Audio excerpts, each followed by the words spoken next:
Tiga pasangan bakal calon gubernur dan calon wakil gubernur Jakarta mulai menawarkan gagasan dan janji politik yang muluk-muluk.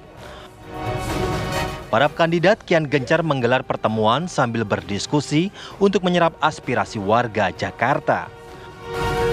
Pasangan Ridwan Kamil Suswono terang-terangan berjanji anggarkan 100-200 juta untuk setiap rukun warga atau RW di Jakarta.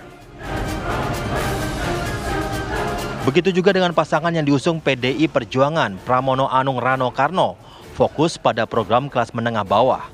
Di antaranya akan menggandakan anggaran RT dan RW, penambahan kamera pengawas, hingga kembali dihidupkannya Balai Rakyat. Sementara itu, bakal calon gubernur dari jalur independen Dharma Pongrekun bersama Kun Wardana punya program konkret untuk Jakarta, yakni selamatkan jiwa keluarga. Dari tiga konstituen tersebut, gagasan siapa yang paling nyata dan dibutuhkan demi menangkan hati warga Jakarta?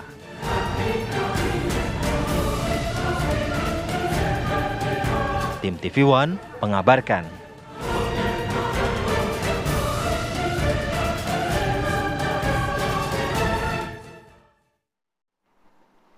Ya, sudah ada janji-janji manis yang diberikan. Apakah hanya manis di bibir, tapi realitanya tidak manis? Biarkan para narasumber yang menjawab pagi hari ini. Sudah ada Mas Fahlino Syuib, juru bicara Ridwan Kamil Suswono. Selamat pagi, Mas Lino. Selamat pagi, Mbak Rati. Selamat pagi, Mas Arif. Kemudian juga ada Bang Ciko Hakim. Selamat pagi, Bang Ciko Hakim. Pagi, Bang. Pagi. Juga Pramono Anung Bang, kita santai ya, Bang. Dan ada Bang Ciko juga ada santai lah ya. Ada Bang Nelson Simanjuntak, juru bicara Dharma Pongrekun Kun Wardana. Pagi, Bang Nelson. Pagi. Selamat pagi, luar biasa. Luar biasa. Saat itu juga sudah bergabung bersama kami Mas Agus Pambagio, ini pengamat kebijakan publik yang sudah bergabung via Zoom. Selamat pagi, Assalamualaikum. Pagi, Mas Agus. Assalamualaikum. Pagi Arif, pagi Kameratif. Pagi. Oke, saya mau ke Mas Lino dulu. Mas Lino, kalau melihat ini ada janji dari RK dan juga Suswono, 200 juta per RW. Ini bukan angka kecil kalau melihat data saat ini. Per RW ini hanya dikasih 2,5 juta. Ini naik 100 kali lipat nih. Jawabannya gimana nanti? Seperti apa konsepnya yang diberikan nantinya? Jadi pertama terima kasih Mbak Rati, Mas Arif. Jadi konsep yang kami tawarkan ini adalah konsep membangun dengan metode partisipatif. Artinya kami menganggap bahwa pembangunan yang sustainable itu akan sangat baik bila dilakukan oleh masyarakatnya itu sendiri. Sehingga timbullah ide dari Pak Ridwan Kamil dan Pak Suswono untuk menggulirkan dana RW sebesar 200 juta rupiah per tahun. Per tahun, bukan per bulan. Bukan per bulan ya? Karena ada yang menyebut per bulan, bukan, ini per tahun. Dan ini sudah mempunyai rekam jejak yang baik karena sudah pernah dilakukan di Kota Bandung sewaktu Pak Ridwan Kamil menjadi wali Kota Bandung. Di saat itu dana RW untuk di Bandung sebesar 100 juta rupiah per tahun. Per tahun untuk mencakup sekitar 1.500 RW. Itu jadi apa tuh dikasih duit kayak gitu? Nah, pertanyaan yang baik, Mas Arif. Dari dana-dana ini, kami inginkan untuk bisa memecahkan masalah sosial kemasyarakatan dari level yang paling bawah. Sehingga banyak masalah-masalah yang seyogyanya bisa diselesaikan oleh masyarakat sendiri, tidak perlu melalui jalur birokratis yang panjang sampai harus ke balai kota. Itulah pendekatan yang akan kami tawarkan. Berarti nanti yang akan diberikan 200 juta per tahun ini hanya untuk RW-RW menengah dan menengah ke bawah. Karena kan cukup banyak permukiman warga yang juga dapat dikatakan sudah tajir gitu ya. Sudah punya juga anggaran yang cukup besar. Apakah juga diberikan juga nggak? Atau nanti menyesuaikan juga dengan RW-RW yang ada? Begitu? Itu akan menyesuaikan. Makanya range-nya adalah antara 100 juta sampai dengan 200 juta rupiah. Karena kita paham setiap RW ini pasti sosioekonominya berbeda. Sehingga kebutuhannya pun berbeda-beda. Sehingga tentu tidak akan dipukul rata semua RW yang mendapatkan. Menteng nggak perlu 200 juta gitu. Sudah ada mungkin anggarannya ya. Tapi nanti pengawasannya gimana? Kalau diserahkan langsung apakah juga nanti bisa efektif menyelesaikan masalah-masalah yang ada di RT dan juga RW tersebut? Pertama dalam tahap perencanaannya tentu kami akan menyediakan fasilitator. Kami mempunyai program satu arsitek, satu kecamatan. Nah ini akan dibudayakan. Ini semacam pendamping gitu? Semacam pendamping. Dan yang kedua ini juga akan ditempelkan melalui kelurahan. Jadi kalau menurut Undang-Undang Nomor 2 Tahun 2024 tentang DKJ, di pasal 15 ayat 7 itu sudah disebutkan bahwa pemerintah provinsi wajib mengalokasikan 5% dari dana APBD untuk dana kelurahan. Nah, ini penyalurannya bisa melalui jalur tersebut. Untuk pengawasannya sendiri, kami merencanakan ini akan menjadi salah satu key performance indicator untuk lurah dan camat yang mengawasi program ini. Salah satu KPI ya? Salah satu KPI, betul sekali Mas Arief. Dan nantinya kami juga akan menyelenggarakan mungkin semacam kompetisi antar RT, RW, kelurahan, kecamatan yang mempunyai ide-ide yang inovasi. Ini, jadi dalam konteks itu masyarakat pun juga bisa menilai, bisa juga mengawasi. Jadi sudah komprehensif apa yang dipikirkan dengan 200 juta rupiah itu ya. Kenapa Bang Ciko senyum-senyum nampaknya? Gitu ya. Apa? Agak nggak mungkin. Kirain ganteng juga. Sedikit sebelum program yang akan dijalankan oleh Pramono Rano, mungkin nggak 200 juta ini?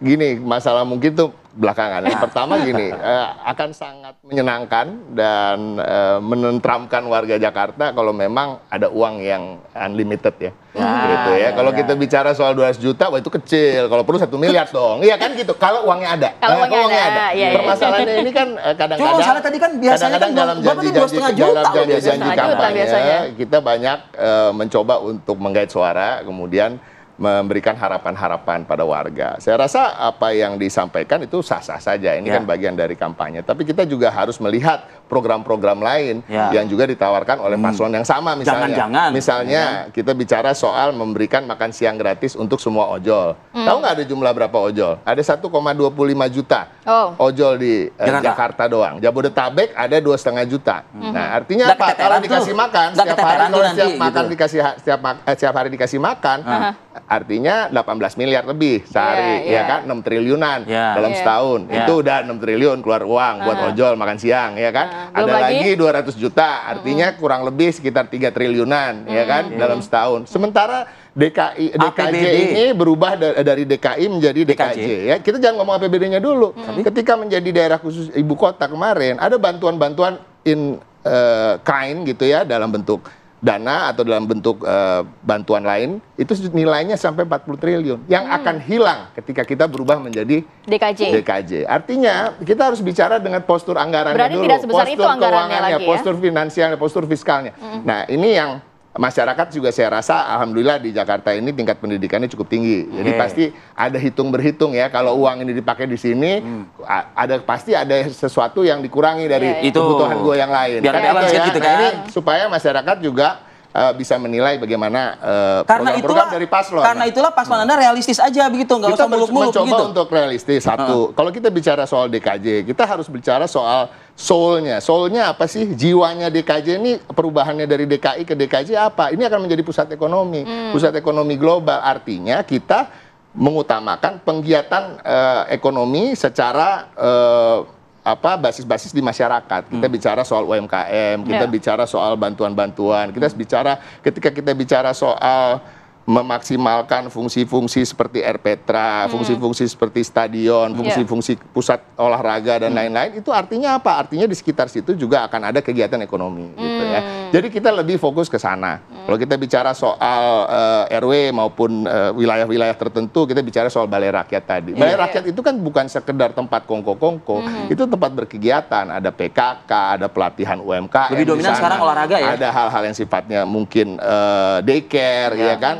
Banyak sekali. Tapi akan ada anggaran yang dinaikkan juga kan untuk RW tersebut kan? Pasti, dan ini bukan insentif. Berkali-kali saya berada di stasiun televisi selalu dikatakan itu insentif. Ini dana operasional. Sehingga kenapa dana operasional itu penting? Kenapa nggak mau nyebut angka sih paslon Anda ini gitu loh? Kita kan kalau ini kan jelas nih terang nih 200. Kita sebut dana operasional itu akan naik 2 kali lipat. Ya, RT nyebut dari berapa, 2 juta, ya kan, menjadi 4 juta. RW dari 2,5 menjadi 5 juta. Dana operasional itu apa per bulan sih? Ya? Dana operasional ini bukan dana kemudian untuk insentif para pengurus RW atau pengurus RT.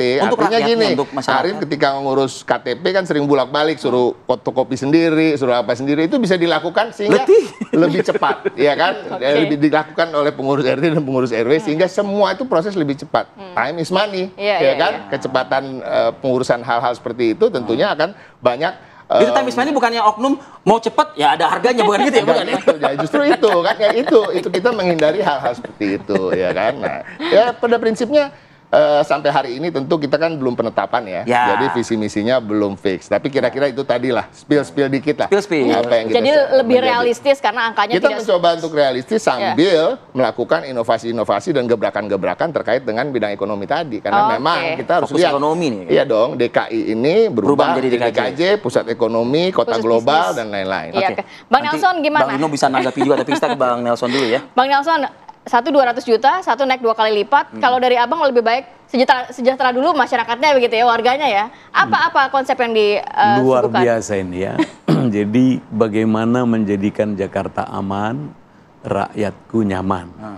Kita memang akan menjadikan Jakarta itu kita wujudkan pusat perekonomian yang secara nasional, global, mandiri, beradab. Dan tentunya merdeka ya.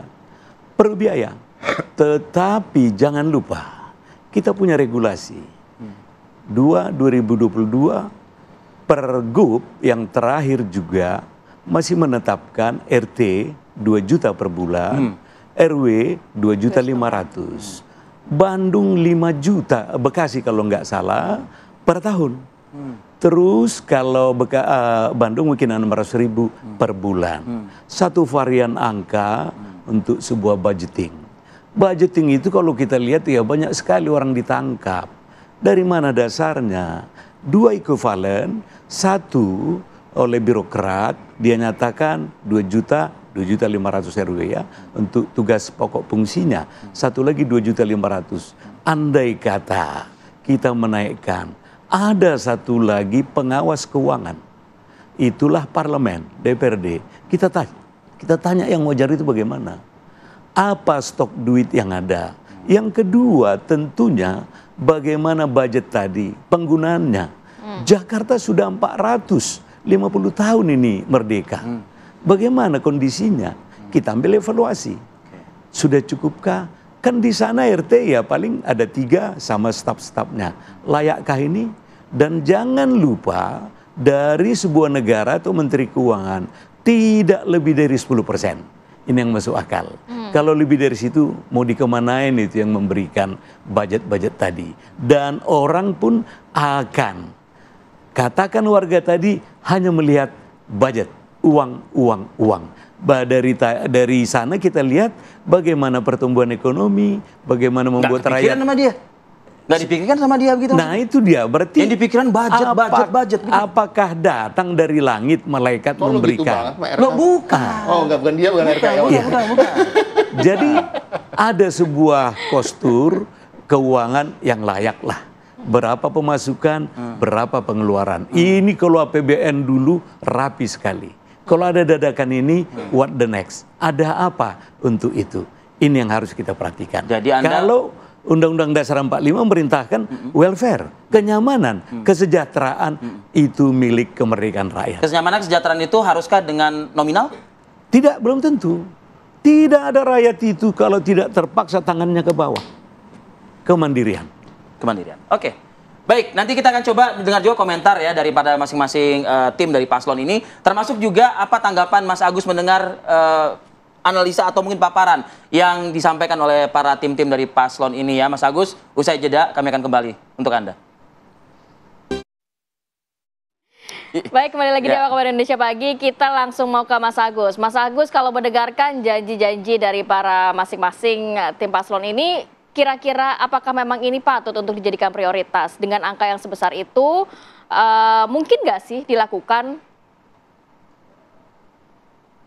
Sebelumnya selamat pagi semua tim sukses, semoga lancar semua ya, meskipun belum mulai gitu. Amin. Jadi pertama-tama saya melihat gini, di kita itu yang susah kan pengawasan dan penegakan hukum. Nah dari beberapa ini tiga-tiganya punya program yang menurut saya itu menjadi sumber korupsi nantinya kalau dijalankan.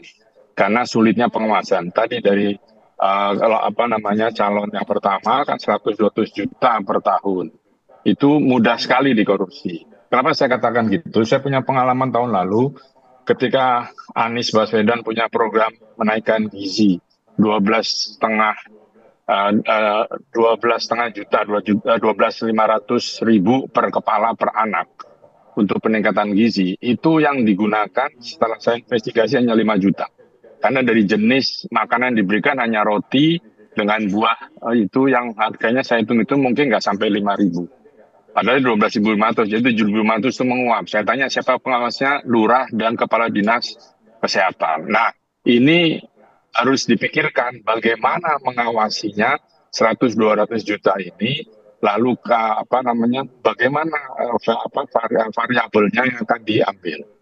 Kemudian kalau yang tadi Mas Pram dan Rano itu kan untuk kelas menengah atas RT/RW, pengamanan. Dan yang memang saya teringat ketika Ahok, itu ada RPtra. Di situ itu menjadi sangat berguna. Saya menyesal kenapa tiba-tiba hilang itu ya. Kalau itu mau diteruskan itu bagus sekali, karena RPtra saya selalu katakan itu menjadi program KB masa kini. Kenapa saya bilang program KB? Karena RPtra itu akan terlokasi di daerah-daerah kumuh, di mana rumah-rumah peta, di situ satu keluarga kumpul anak cucu dan sebagainya, lalu yang laki-laki tidak punya pekerjaan, ya pekerjaan serabutan, pulang rumah bikin anak, pulang rumah bikin anak. Nah, kalau ada RPtra itu, dia akan berkegiatan di RPtra itu, ya kan, olahraga, ngobrol, ngopi, jadi pulang sudah lelah, capek, tidur dia, tidak bikin anak terus. Nah, ini salah satu program KB zaman sekarang. Kalau itu diterapkan, itu bagus sekali, saya mendukung soal RPtra, lalu ada RTH dan sebagainya lah. Yang saya tidak dukung program Mas Pram yang ini jalur motor sendiri, itu ribet bagaimana bangunnya. Itu juga nanti proyeknya pasti dikorupsi. Dan ngatur karena Pak Mulyono, Pak Presiden sudah membiarkan ojek itu berserakan di Jakarta. Ya, akhirnya sudah tidak bisa dikendalikan. Dulu diperlukan karena untuk suara. Nah, sekarang bagaimana mengatur mereka? Itu yang perlu nanti saya sampaikan saja. Kemudian tuh yang paslon ketiga, selamatkan keluarga. Ya, itu selamatkan keluarga dengan makan gratis atau apa itu sekali lagi itu sangat riskan dengan korupsi. Itu saya sudah lakukan di RW saya. Itu akhirnya bisa setelah saya bicara dengan gubernur waktu itu Anies dan juga yang sekarang PJ, itu bisa dilakukan dan sekarang 12.500 macam-macam, sudah ada daging, ada telur dan sebagainya. Nah, semua itu sebetulnya tiga-tiganya belum menyentuh problem di DKJ saat ini, yaitu apa? Air bersih. Ya, belum ada yang mau air bersih. Air bersih di Jakarta itu sangat langka dan mahal. Karena kalau yang tidak kebagian di Jakarta Utara, Jakarta Barat itu harus beli. Yang harganya jauh lebih mahal dari harga dari PDAM. Dan itu sudah 19 tahun kalau saya tidak salah tarif air di Jakarta tidak naik sehingga tidak ada perkembangan. Hari ini sudah dikuasai grup Moya, grupnya Salim untuk itu, tapi belum terlihat bagaimana perencanaannya. Jadi saya pikir air bersih jadi, karena sekarang semua orang ngebor, itu land subsidence Jakarta turun begitu cepat. Ya kan? Nah, terkait juga banjir. Ini sudah mulai hujan, tadi malam sudah hujan, lalu macet. Saya dari kantor saya di Sudirman ke rumah saya di Pondok Labu 3 jam. Total semua jalur macet tadi malam. Ya kan? Nah, itu bagaimana? Ya kan? Artinya apa? Harus ada program angkutan umum yang saya belum lihat. Di zaman Anies itu sudah ada Jaklingko dan itu berhasil menurut saya, tetapi masih sedikit rutenya. Tolong itu dibuatkan yang lengkap supaya tidak tercampur yang transportasi yang kecil, menengah, atas dan lalu yang massal yang seperti MRT, LRT dan KRL Jabodetabek. Itu mesti diatur ya supaya jalan. Itu saja. Oke, kita minta komentar ya menanggapi tadi analisa dari Pak Kar. Saya putar balik nih dari Bang Nelson. 1 menit nih Bang Nelson. Silakan tanggapi Bang. Ini belum menyentuh khawatir korupsi. Baik. Bagaimana kebutuhan hidup kita sudah pikirkan. Artinya sektor-sektor apa saja, air minum, pedestrian, perumahan, kalau tidak semodel apartemen. Nah, ini kan rahasia perusahaan semua ini. Yang penting apakah rakyat itu sudah berpikir layak dan tepat. Siapa yang akan membuat kesejahteraan itu ke depan? Mari kita lihat. Di samping Jakarta, kita sudah 78 tahun merdeka. Apa yang sudah diperoleh rakyat DKJ? Masihkah ada di suburb di bawah jembatan atau masyarakat yang termarginalkan. Ini siapa yang pernah menolong? Kita kan selalu... Konkretnya seperti apa, Bang? Nah, ada beberapa program yang kita sedang siapkan ya, baik divisi maupun misi. Nah, akselerasi dan kalaulah paling indah, bagaimana pejabat terdahulu, ada 1-2, kita lihat, kita teropong. Yang dilakukannya, ada nggak loophole yang belum menyentuh untuk masyarakat yang ada. Di depan kiri kanan kita ini apartemen semua. Apakah rakyat Betawi, rakyat Jakarta yang ada ini yang memiliki? Belum tentu. Mereka tergerus ke pinggiran. Oleh karena itu, beberapa catatan-catatan yang disampaikan rekan kita tadi sudah masuk dalam daftar yang akan perbaikan kita ke depan. Bang Ciko? Alhamdulillah konkret sekali apa yang disampaikan Mas Agus Pambagio tadi. Mungkin tadi nggak terdengar saya menyampaikan ada RPTRA juga tadi saya sebut, Balai Rakyat, RPTRA dan juga pusat-pusat interaksi warga juga yang akan kami bangun. Tapi 5 tahun terakhir memang tidak kembali digiatkan RPTRA itu kan? Betul, karena kebetulan bukan gubernurnya bukan kami, PJ-nya juga bukan dari yang diusung oleh kami. Nanti ke depan tentu kami sudah menjanjikan pada masyarakat bagaimana untuk kami bisa melanjutkan program-program unggulan, legasi-legasi yang baik yang ditinggalkan oleh pendahulu-pendahulu seperti Pak Ahok, Pak Anies. Pak Ahok terkait dengan RPTRA salah satunya, Pak Anies terkait dengan Jaklingko tentunya itu juga ada dalam visi misi kami. Dan menarik banget apa yang disampaikan soal pengawasan. Nah, itulah yang menjadi tantangan di seluruh daerah dan bukan hanya di Jakarta, bahwa kita harus tahu bahwa kita ini hidup di kerangka negara Kesatuan Republik Indonesia, ada penegakan hukum yang ada Polri, ada KPK. Artinya kerjasama dengan pemerintahan pusat, dengan aparat-aparat yang setingkat pusat juga harus betul-betul dilakukan, koordinasinya harus dilakukan. Dan yang paling menarik tadi terkait dengan air bersih nih, saya terpaksa harus buka visi misi nih, belum dipublish tapi boleh dikasih. Kita juga udah memapping permasalahan utama Jakarta. Kalau kita bicara, saya bicara permasalahan utamanya dulu.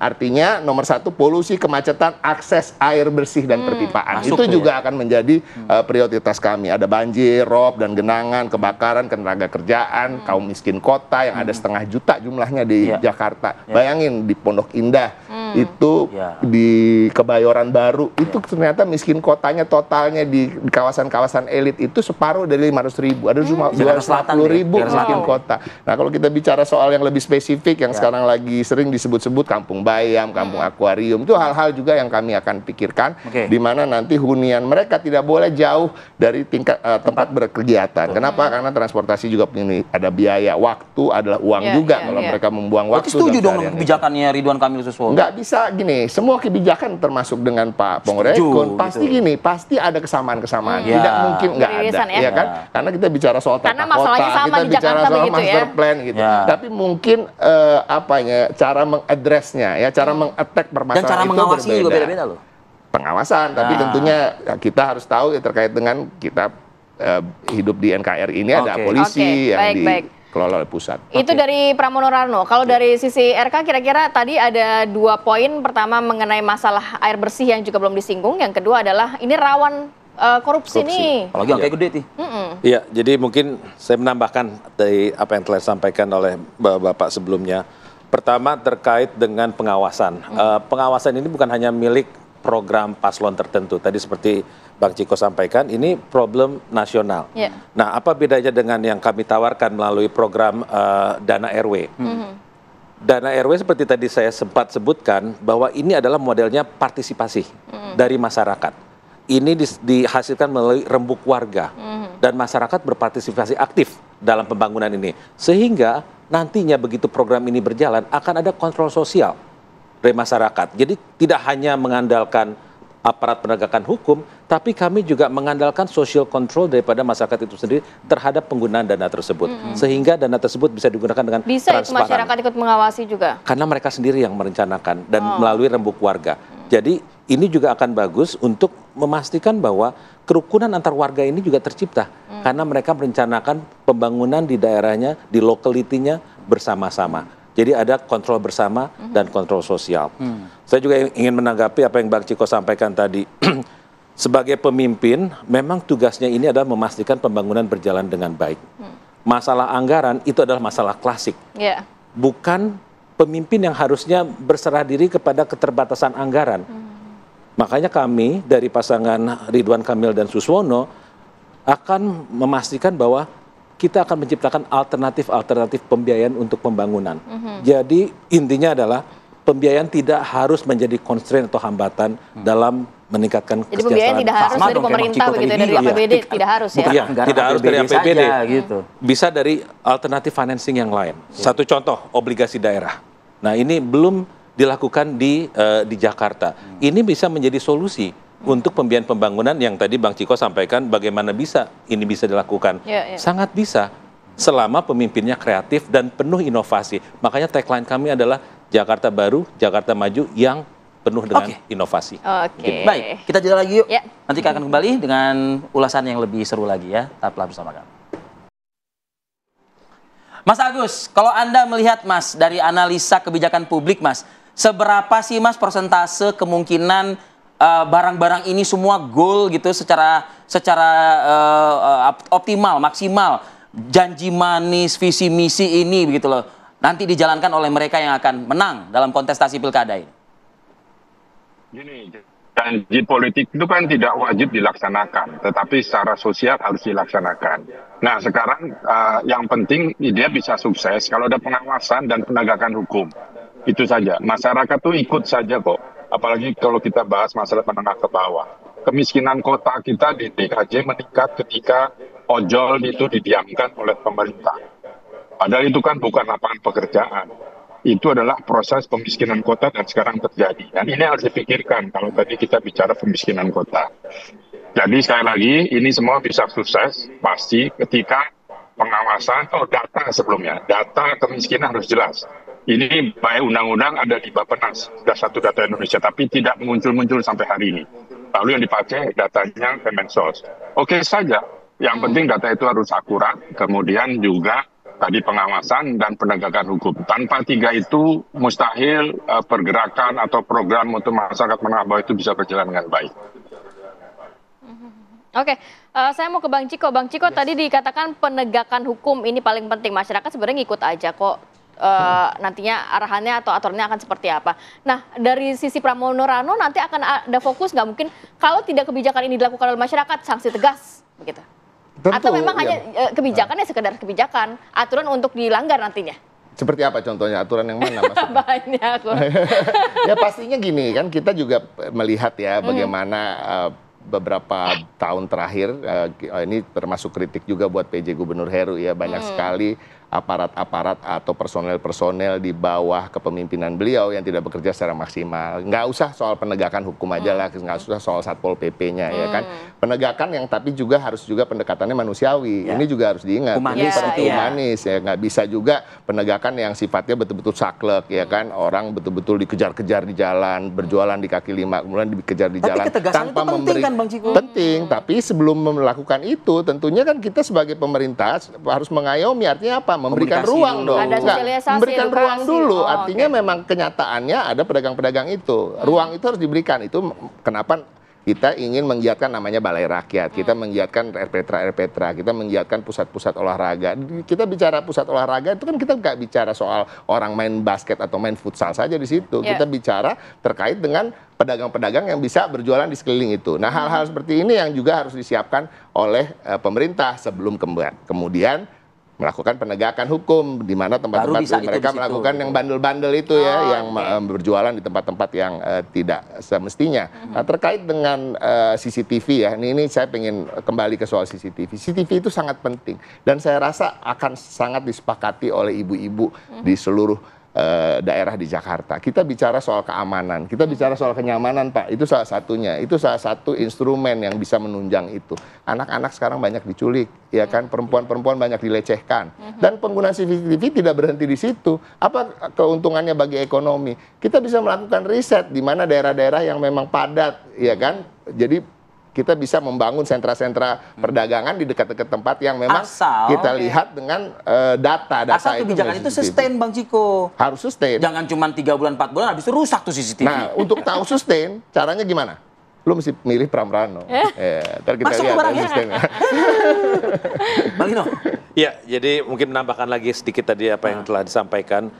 Jadi untuk pasangan Ridwan Kamil dan Suswono, kami ini mengedepankan dua hal kata kuncinya. Transformasi birokrasi dan juga dialog dengan masyarakat. Sehingga program yang tadi disampaikan di awal terkait dengan dana 200 juta untuk RW, ini sangat ditunggu-tunggu oleh masyarakat. Tapi pertanggungjawabannya berat itu. Memang, tapi sekali lagi, kami merasa program ini akan jalan karena ini adalah program dari rakyat untuk rakyat. Jadi sense of belonging dari masyarakat itu juga akan tinggi. Otomatis pengawasannya pun juga akan berjalan dengan melakukan yang tadi social control. Yakin dan juga pemberian umpan ini tidak akan sia-sia? Insya Allah tidak akan sia-sia. Karena sudah pernah dilakukan di Kota Bandung dan berjalan dengan sukses. Pilih pimpinan yang mempunyai rekam jejak yang baik dan memang sudah berpengalaman mengelola wilayah. Mungkin itu. Dana dan penegakan hukum. Ini mau dimergerkan hari ini ya. Kalau dana, mari kita hitung. Ribuan RT, ribuan RW. Kalikan 200 tadi. Overall, anggaran itu mau ke situ aja. Mau makan apa lagi? Infrastruktur, ekonomi, sebagaimana Bang Ciko pengamanan. Nah, penegakan hukum, ini Dharma Kun memang alat penegak hukum. Dan satu lagi, ahli digital. Bayi ajaib ini sebenarnya. Kalau mau dilihat konten CV mereka berdua, merangkak dari rakyat bawah semua di DKI dengan satu catatan. Tadi masukan dari rekan-rekan, ini penyalahgunaan kekuasaan. Tolong, jangan-jangan saya sendiri yang tahu itu. Fungsi Pol PP itu bukan untuk menertibkan segala macam itu. Dari terbit matahari sampai pada masuknya, selain ilahi atau alat keamanan lain, TNI Polri, ini yang menjaga kita. Dan ini yang menghasilkan duit. Undang-Undang 23 2014, dia memang aparatur murni. Tidak ada di luar PNS. Dan dia dididik bagaimana menegakkan perda. Intinya, saking banyaknya di negeri ini perda yang tumpang tindih. Ini salah satu misi kita. Di samping desentralisasi, otonomi daerah, dan tentu welfare. Jadi nggak mau ngasih umpan begitu saja ke masyarakat? Jangan kasih ikan lah. Pancing itu. Meskipun ada loh masyarakat yang butuh ikan itu. Sailor bisa mencari itu. Atau nelayan. Kita olah itu, kita membeli. Dan inilah salah satu misi yang kita harapkan sustainable ini dan masyarakat itu di Jakarta. Jakartaku aman, masyarakatku nyaman, apalagi keluarga. Tagline-nya masuk juga itu ya kan. Terima kasih lah kalau kayak gitu Bapak sudah memaparkan ya. Bapak, kita tunggu janji manisnya benar-benar direalisasikan ya. Terima kasih banyak. Mas Agus, terima kasih Mas Agus, waktunya Mas Agus. Makasih, Bos Ciko jangan galak-galak dong. Jangan galak-galak. Untung Ciko Hakim tidak berdiri ya seperti ini ya. Lebih santai ini bagi. Terima kasih Bapak-bapak. Kita tutup diskusi kita.